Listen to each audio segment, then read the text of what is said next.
Bang, mending beli Huawei apa Amazfit? Ya, ini adalah salah satu pertanyaan yang paling sering gue dapetin. Dan gue jamin setelah nonton video ini, selanjutnya kalian bakalan nggak susah lagi untuk nentuin cocok sama brand yang mana. Dan di akhir video, salah satu smartwatch ini akan gue umumkan untuk gue jual X reviewnya. Kira-kira yang mana nih?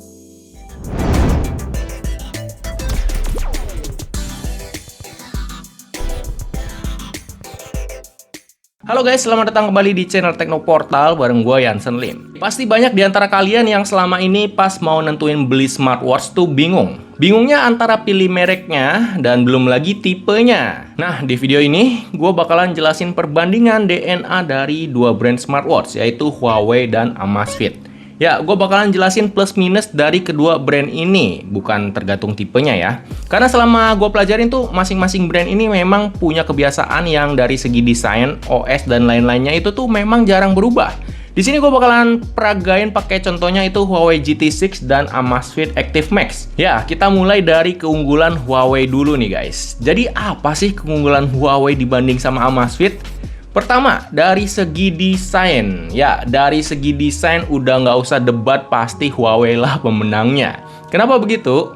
Pertama, dari segi inovasi strapnya dulu nih. Dari beberapa tahun lalu aja pas Huawei keluarin seri Fit 3, mereka udah ngembangin strap dengan tipe one click gitu. Jadi lepas pasang cukup pakai satu tombol aja. Dan tipe strap yang sama diturunin lagi ke seri Fit 4. Terus di seri GT5 ataupun GT6, walaupun dia basicnya sebenarnya pakai tipe pin biasa dengan ukuran 22 mili, yang sebenarnya bagus karena kita jadi gampang untuk nyari strap penggantinya ketimbang seri Fit tadi.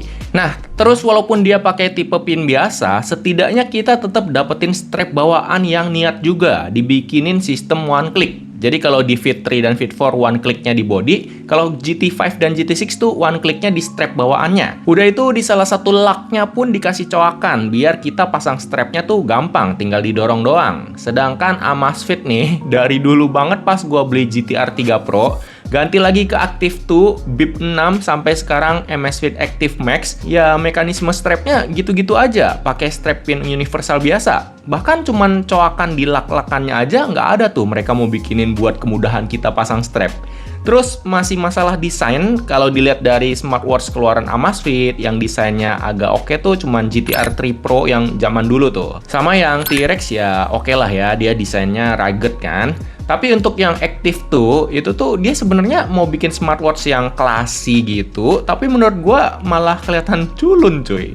Cuman bulet-bulet polos gitu doang. Yang BIP 6 ya mirip kayak Apple Watch atau Fit 4 ya, bukan desain otentiknya Amazfit. Terus untuk yang Active Max nih, oke lah temanya mungkin sport watch. Oke lah baterainya gede kapasitasnya. Tapi bentuknya itu loh, kenapa jadi kayak pakai meteran air di tangan? Udah cuman bulet doang, nggak ada variasi apapun. Tebelnya juga, ya ilah. Sama Amazfit cukup pelit juga guys untuk ngasih crown puter-puteran di smartwatch-nya. Ya, sebenarnya masalah desain sih balik lagi ke selera ya. Tapi kalau kita cuekin masalah sistem operasi dan cuman lihat bentukan fisiknya mah, gue jamin 90% orang bakalan bilang bentuk Huawei jauh lebih bagus. Walaupun seri Fit desainnya nggak otentik dari Huawei, apalagi Fit 4 Pro yang desainnya ngikutin Apple Watch Ultra banget, tapi mereka bisa eksekusinya dengan bagus dan rapi banget cuy. Dan desain GT6 Pro yang berani banget tuh sampai mirip kayak pala Iron Man. Walaupun nyentrik dan nggak cocok ke semua orang, tapi langkah mereka untuk explore tuh cukup berani. Dan desain paling ganteng, nggak ada obat, itu tuh yang GT6 Basicnya cuy. Demi apa? Gua kalau pakai GT6 Basic tuh kerasa gantengnya nambah 1% cuy. Lah, katanya jamnya keren kok, gantengnya cuma nambah 1% bang. Karena aslinya udah ganteng 99%. Ya, bercanda guys. Pokoknya pakai Huawei tipe apa aja tuh kalian bakalan nambah keren dah. Apalagi yang GT6 Basic. Next, masih hal yang diungguli oleh Huawei. Jadi untuk masalah perchargingannya, Huawei itu juga lebih unggul daripada Amazfit. Walaupun dulu di seri Fit 3 dia masih pakai tipe pin dengan magnet, tapi di seri Fit 4 Pro atau Basicnya dia udah pakai sistem wireless magnet gitu cuy. Padahal pas launching tuh waktu itu harga Fit 4 Basic cuma di angka 1,8 juta doang loh. Dan sampai ke GT6 series pun juga udah kebagian fitur wireless charging gini pastinya. Ya walaupun bukan fitur yang gimana banget, tapi menurut gua bikin hidup jadi lebih simpel aja. Mau ngecas tinggal taruh doang, nggak peduli posisinya kemanapun.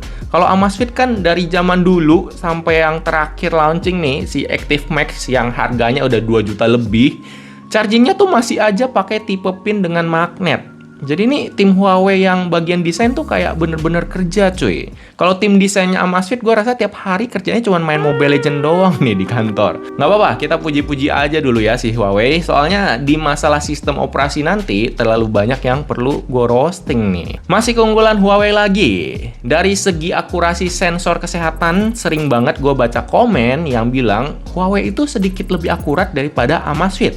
Ya, selama ini sih gue nggak pernah bandingin kayak gimana banget ya. Tapi kemarin tuh gue jadi iseng coba bandingin Huawei GT6 ini sama Amazfit Active Max-nya ini.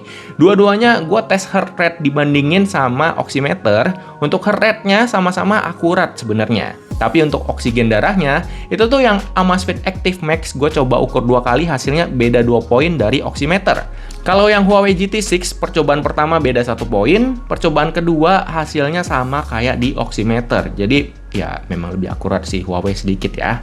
Kalau untuk akurasi langkah kaki, sebenarnya mau smartwatch apapun kata gua sih nggak ada yang bener-bener akurat banget. Karena smartwatch kan nempelnya di tangan kan, bukan di kaki.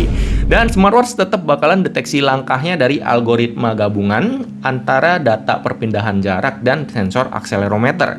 Nah, sensor akselerometer ini kan ada 3 sumbu ya, X, Y, Z, dan bakal ngebuat smartwatch itu tuh ngenalin ayunan tangan dengan ritme gerakan khas.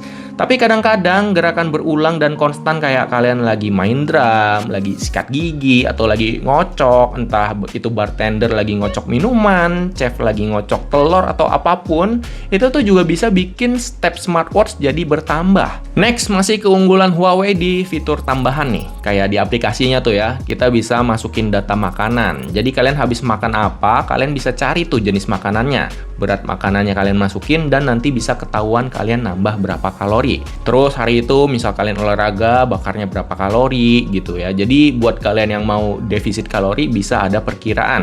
Walaupun sebenarnya gue cukup males juga sih untuk input data makanan setiap hari dan gue nggak pernah pakai. Nah, ada yang bilang Amazfit juga bisa. Bahkan bisa kalian foto makanannya ya. Jadi kalian nggak usah tentuin beratnya. Dari foto aja si Amazfit bisa tentuin itu beratnya berapa. Kedengarannya canggih ya. Tapi gue nggak tahu itu tuh apakah fiturnya berbayar atau di Amazfit seri tertentu doang. Soalnya kalau di Amazfit Active Max, gua nggak ketemu fitur gituan. Yang tahu boleh komen di bawah ya. Terus ada satu fitur yang kadang masih lumayan jadi pertimbangan terbesar gua untuk milih Huawei, yaitu fitur klon kartu akses pakai NFC. Fitur ini mungkin nggak berguna untuk sebagian orang, tapi untuk orang yang tinggal di perumahan, di apartemen, atau buat ke kantor gitu ya, atau di rumah yang udah pakai smart door lock, fitur ini good to have banget. Karena kita bisa cloning kartu akses pintu, lift, atau auto gate di perumahan. Nggak usah repot-repot keluarin kartu akses lagi dan tinggal tap smartwatch aja ke receivernya.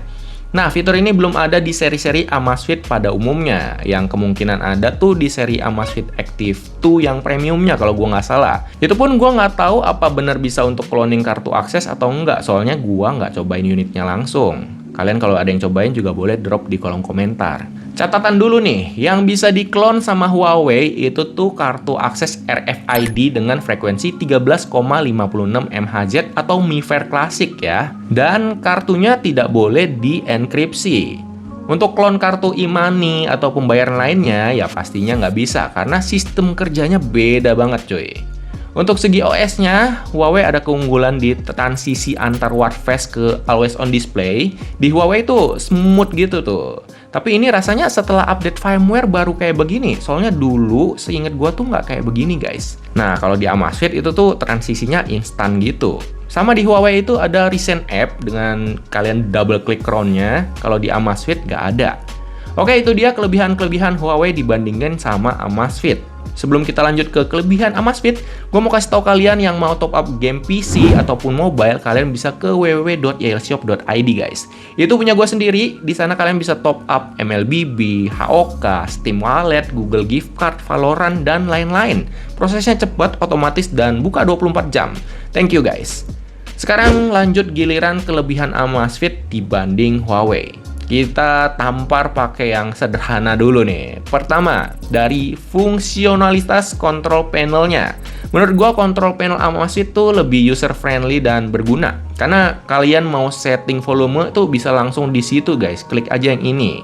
Bisa setting volume alarm, media, latihan, sistem, dan asisten suara. Udah mah cepet aksesnya, lengkap lagi settingannya. Sedangkan di control panel Huawei tuh nggak ada cuy. Kalau mau setting volume, kalian tuh harus ke pengaturan dulu. Terus di Amazfit praktis banget juga karena ada mode theater. Kan kalau nonton bioskop tuh pastinya kalian nggak mau sampai ditegur orang dong karena smartwatch kalian nyala layarnya atau bunyi pas nerima notifikasi masuk.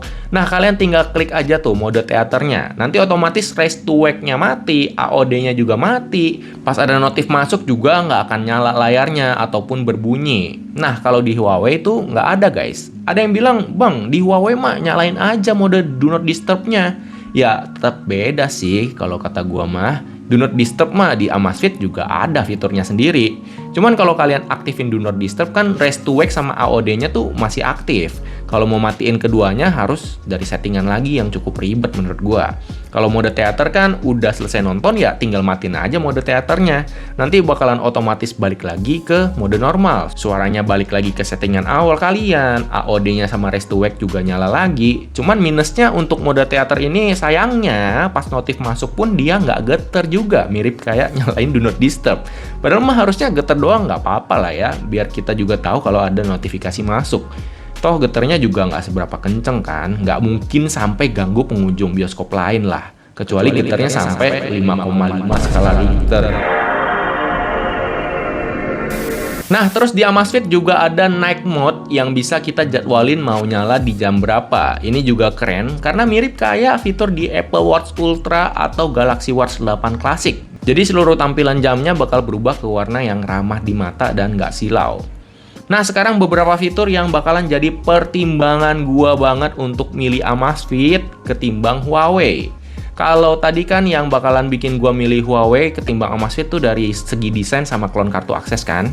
Nah, kalau dari Amazfit yang unggul telak itu tuh masalah per WhatsApp-annya, udah no debat ini. Untuk notifikasi chat WA tuh Amazfit bisa baca lebih banyak teks. Huawei cuma kebaca 500 karakter, tapi Amazfit bisa baca sampai 970 karakter, nyaris 2 kali lipatnya. Udah itu kalau di Huawei metode balasnya cuma pakai balas cepat yang bisa kita setting dulu untuk kata template-nya sama via keyboard doang tuh balasnya. Nah, di Amazfit selain pastinya kedua metode tadi dia juga udah bisa, bahkan Amazfit ada 2 metode yang terbilang ajaib untuk smartwatch di bawah 3 jutaan, yaitu bisa balas pakai voice to text. Yang kalau smartwatch-nya kita setting bahasa Inggris dan kita ngomong pakai bahasa Indonesia, nanti omongan kita bakalan auto ditranslate ke bahasa Inggris. Kalau kita setting smartwatch-nya ke bahasa Indonesia, ya omongan bahasa Indonesia pun bakalan tertulis jadi teks bahasa Indonesia untuk balas pesan WhatsApp. Ini kepake banget buat gua yang susah ngetik sambil nyetir. Dan dulu gua menikmati fitur ini tuh di Galaxy Watch yang harganya 7 jutaan. Nah, selain itu Amazfit juga bisa pakai AI balasnya. Jadi pesan WhatsApp yang masuk bakalan dianalisa dulu dan AI-nya bakalan kasih beberapa opsi balasan yang sesuai dengan obrolannya. Jadi nyambung cuy sama chat lawan bicara kalian, nggak cuma template doang. Ini AI-nya pinter loh si Amazfit. Terus untuk chat WA berupa stiker dan foto itu tuh bisa dimunculin di Amazfit. Walaupun untuk stiker GIF yang bergerak jadinya gambar statis doang, nggak bergerak. Tapi ya setidaknya bisa muncul cuy. Kalau Huawei tuh nggak bisa muncul chat berupa stiker ataupun foto. Nah, Amazfit juga ada asisten offline yang bisa kita suruh-suruh cuy. Terus asisten AI yang tadi bisa kasih rekomendasi balasan pesan WhatsApp, dia bisa kita suruh-suruh ataupun nanyain hal random kayak begini. Kondisi cuaca besok. Tomorrow, expect thunderstorms with a high of 31 degrees Celsius and low of 23 degrees Celsius. Stay safe. Biasanya orang kalau makan nasi itu berapa gram ya satu kali makan? Most people typically eat about 150 to 200 grams of cooked rice per meal. Would you like tips on portion control? Kalori nasi uduk. Nasi uduk typically contains about 200 to 300 calories per serving, depending on portion size and side dishes. Want more details? Setel alarm untuk jam 7 pagi.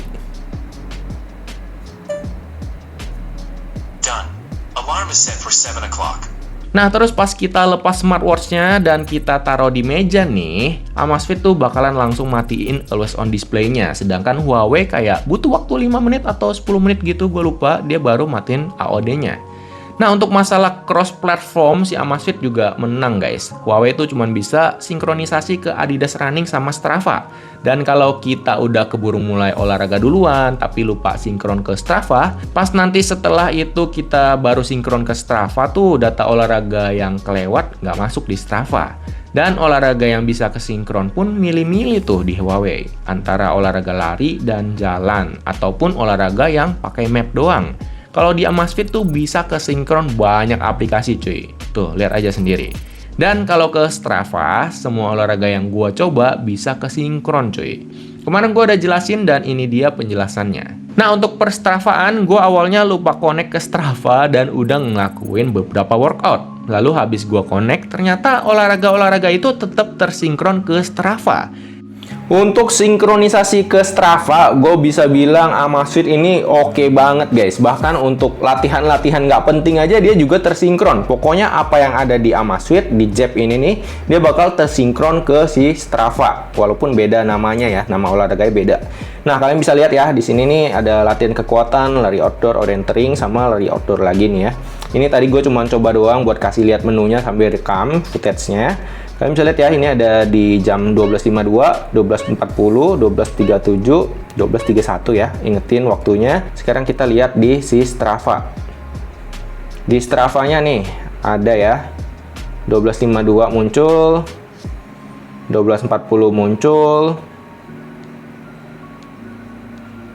12.37-nya muncul, 12.31-nya muncul. Terus ada apa lagi nih? Ini yang AI ini ya. Ini kan habis itu latihan kekuatan, berjalan dalam ruangan ini AI ya. Sekarang kita lihat latihan kekuatannya nih, weight training. Habis itu, nah masuk tuh. Dia tulisnya night walk ya, karena itu malam. Tuh, ini yang AI semua nih. Lunch walk, evening walk. Ini tergantung kita jalannya itu tuh di jam berapa. Kalau di Strava tulisnya evening walk, night walk, afternoon walk gitu ya. Tapi ini semua yang AI ini yang singkat-singkat pun masuk dia ke sini. Oke, itu masih olahraga yang kayak lari-lari doang gitu ya. Terus apa lagi? Ini weight training tadi tuh yang 11 menit gue cobain. Nih, bahkan ya olahraga nggak penting nih kayak e-sport nih ya, kalian lihat ya. 5 menit 31 menit ya durasinya nih di 29 Januari. Kalian lihat. Nih, 29 Januari 5 menit 31 menit masuk juga guys. Cuman olahraga e-sport, tapi di sini tulisnya night workout ya. Jadi kalau kata gua masalah sinkronisasi olahraga ke Strava, Amazfit the best sih. Dan untuk kalian pecinta olahraga gym, Amazfit juga unggul telak dalam beberapa hal cuy. Kemarin gue juga udah pernah bahas, ini dia penjelasannya. Nah, di Amazfit fitur strength training tuh enak karena nih ya, pas kita mulai nih, dia kasih tahu kan jumlah setnya 1 tuh. Yang kalian bisa lihat juga di sebelah sini nih. Dan kelihatan juga tuh durasi setnya tuh udah berapa waktu yang berjalan. Contohnya gue bench press pakai mesin nih ya. Setelah gue selesai angkatan, nah di smartwatch-nya pun deteksi berapa kali gue angkat bebannya. Deteksi angkatan beban ini kadang bisa meleset ya, bisa meleset 1 atau 2 angkatan gitu. Nah, satu set udah selesai, kalian tinggal tekan aja tombol bawah. Nanti dia bakalan masuk ke mode istirahat dan ada kasih lihat tuh waktu istirahatnya udah berapa lama. Nah, pas lagi jeda istirahat ini, kalian bisa masukin berat beban angkatan kita yang tadi tuh berapa kilo dan koreksi jumlah angkatannya kalau tadi si smartwatch-nya salah deteksi. Nah, misalkan waktu istirahat kalian per setnya maunya tuh cuman berapa lama? Semenit kah? Atau 2 menit kah? Ya pas udah sesuai sama target kalian dan udah siap angkat lagi, tinggal pencet tombol bawah lagi. Dan smartwatch-nya bakalan kasih tahu ini adalah set kedua. Durasi setnya dimulai lagi dari 0 dan jumlah angkatan setnya juga dimulai dari 0 pastinya. Ini beneran ngebantu gua banget karena kadang gua kan sibuk tambah atau kurangin beban tuh. Sampai-sampai gua tuh lupa ini udah set keberapa atau udah istirahat berapa lama. Dengan Amazfit semua itu jadi gampang. Kalau di Huawei tuh kagak ada gitu-gituan guys. Makanya jujur aja kalau kalian suka nge-gym udah paling bener pakai Amazfit aja. Nah, terus gua lanjut latihan lagi nih. Ada main bahu, sama ada main tricep juga. Nah, kalian lihat ya, di laporan olahraganya, itu tuh dia bisa deteksi otomatis cuy. Itu tuh, kalian bisa baca ya, ada tulisan bench press. Yang kedua, dia gagal deteksi memang. Terus untuk tricep push down-nya berhasil tuh terdeteksi. Dan di atasnya ada kelihatan juga nih, otot apa aja yang kena. Nah, kelihatan ya, otot dadanya merah artinya lumayan kelatih, otot bahunya oranye artinya kelatihnya lebih sedikit, dan otot tricepnya juga kelatih nih, warna merah. Menurut gua ini hebat dan mantep banget sih, walaupun ya akurasinya kayaknya masih di 70% atau 80% lah ya, tapi tetap oke banget buat dipakai nge-gym. Jadi ya kalau Huawei itu untuk olahraga strength training ya cuman deteksi denyut jantung aja sama catat waktu olahraga paling ya. Cuman kalau untuk olahraga lari, waktu itu gua ada tes lari outdoor dan di kiri pakai Amazfit Active Max, di kanan pakai Huawei GT6. Dengan intensitas lari semaksimal mungkin yang gua bisa, which is gua memang nggak jago lari. Tapi di Huawei bisa dapat data VO2 Max-nya, sedangkan di Amazfit enggak guys. Karena di Amazfit persyaratan kalau misalkan kalian mau dapat VO2 Max tuh kayak begini persyaratannya. Cukup ngap buat gua cuy, bisa meninggoy. Sama di Huawei untuk route back lebih simple sih, tinggal tap di map-nya aja pas lagi running outdoor. Kalau Amazfit harus swipe dari kiri dulu, pilih navigasi baru bisa route back. Terus kalau olahraga sepedaan, golf itu ya menang Huawei ya. Nah, untuk beli watch face-nya pastinya juga lebih praktis Amazfit karena dia bisa via Google Play Store. Jadi banyak tuh pilihan pembayarannya. Sedangkan kalau Huawei itu tuh kalian harus install dulu aplikasi HMS Core di Huawei app-nya, harus connect dulu ke akun Huawei ID kalian, terus metode pembayarannya juga terbatas. Dulu masih ada Shopee Pay. Yang paling gampang sekarang sisa Dana doang. Nah, sisanya ada beberapa hal kecil yang nggak penting sebenarnya, tapi Huawei lebih unggul lagi nih. Di smartwatch Huawei itu bisa screenshot, walau gua nggak tahu kepake apa nggak nih. Terus, mode center Huawei lebih bagus karena dia bisa pilih semua jenis warna dan dikedipin gitu, kalau Amazfit terbatas. Terus yang gue baru tahu banget nih, ternyata Huawei sekarang ada mode kursi roda cuy. Jadi untuk teman-teman yang maaf disabilitas yang nggak bisa berjalan, kalau pakai smartwatch tuh kan step count-nya nggak berfungsi ya. Nah di Huawei ternyata penghitung langkah kakinya bisa diganti dengan penghitungan berapa kali kalian ngerolling rodanya. Mungkin beberapa putaran gitu kali ya.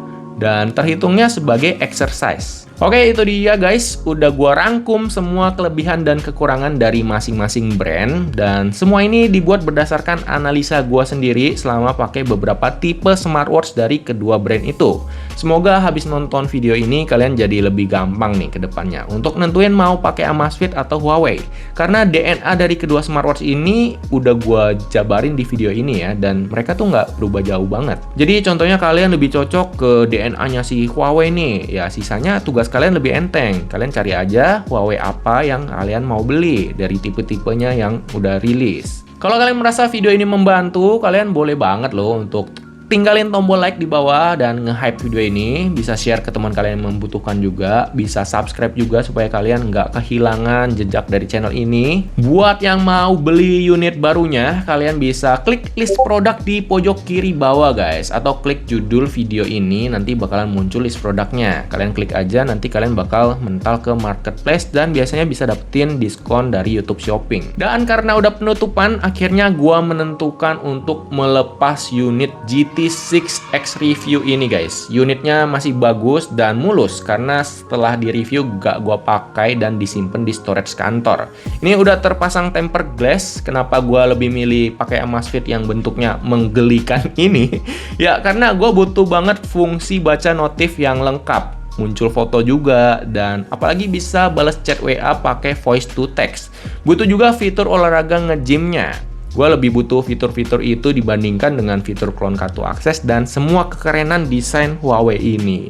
Jadi yang mau beli unit X review yang mulus seperti baru ini bisa ke Shopee Teknoportal ya. Dan di sana juga gue udah masukin beberapa smartwatch Aolon X review. Kalian juga boleh banget follow Shopee itu karena semua barang X review di channel ini nanti bakalan selalu gue jual di sana. Dan bocoran aja nih, Samsung Galaxy S24 Ultra gue juga harusnya bulan ini bakalan gue jual di sana. Karena gue tuh udah PO S26 Ultra yang nanti bakalan kita bahas lengkapnya pas barangnya udah sampai. Nah untuk S26 24 Ultra gua juga unitnya masih mulus, nggak pernah jatuh, nggak pernah gua celupin ke air juga, dan masih berfungsi normal banget. Ini unitnya awet banget guys, dan nggak ada green line pastinya, dan belum pernah diservis. Gua nggak tahu apakah emang karena unitnya spesial ini karena dikasih sama Samsung guys waktu itu buat gua review ya. Gua nggak tahu misalkan unit-unit yang dikasih untuk di review tuh apakah memang disetting untuk lebih awet atau tidak, itu gua nggak tahu. Tapi unit gua awet banget. Oke, makasih semuanya yang udah nonton. Akhir kata gua pamit undur diri dulu guys. Sampai jumpa di next video. Bye bye.